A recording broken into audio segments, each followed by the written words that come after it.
though. Well, let's move on here. Here's my second pick, the third overall in the AFC South pressure draft. Again, this is not including the Titans. We've already been down that road. So the other three teams, I don't want to do. I don't feel good doing this. I really don't. It brings me no pleasure.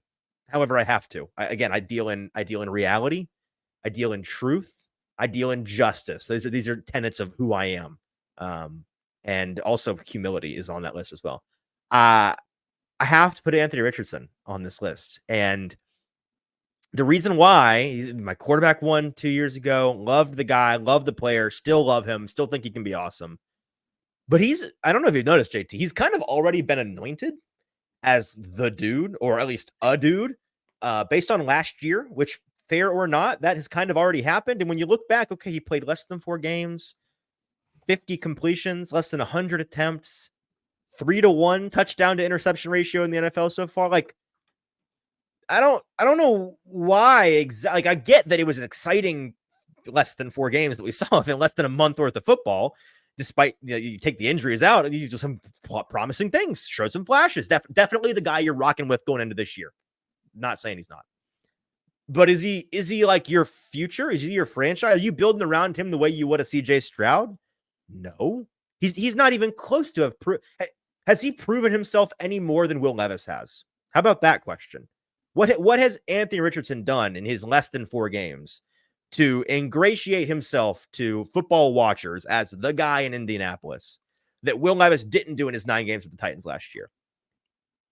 I don't think there really was much. I think they both flashed enough to be the guy this year and then, figure it out from there.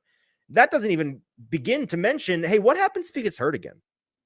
This guy, like, he came into the NFL, he's very young, he's very athletic, sustained a bad concussion that made him miss time last year, and then ultimately the shoulder surgery that required him to miss the rest of the season. He's back, the shoulder's good to go, we've heard, but if he misses significant time, or again, God forbid, all of the season, what do you do? Like, the pressure on him to stay available and also be very good, I think, is extremely high in 2024.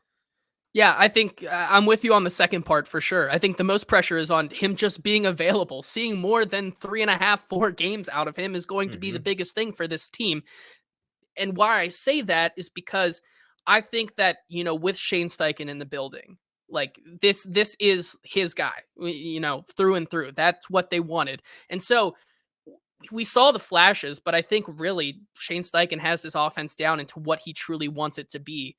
So I think that's more of an extension of what Shane Steichen can do versus Anthony Richardson is just that, he's the muscle hamster athletic freak that is going to be the gateway, for Shane Steichen to make this offense truly cook. Not saying that on his own, he's super talented, but putting that pair together, it's kind of like Shane Steichen getting a Jalen Hurts, 2.0 with some extra beef on him right there. Right. So like with that being said, I agree with you that the availability thing is the biggest part. And I see what you're saying with some of the flashes, right? I think we could see more of those flashes if he just stays healthy. So that's why I think, definitely that's the biggest part for me. Yeah. Okay.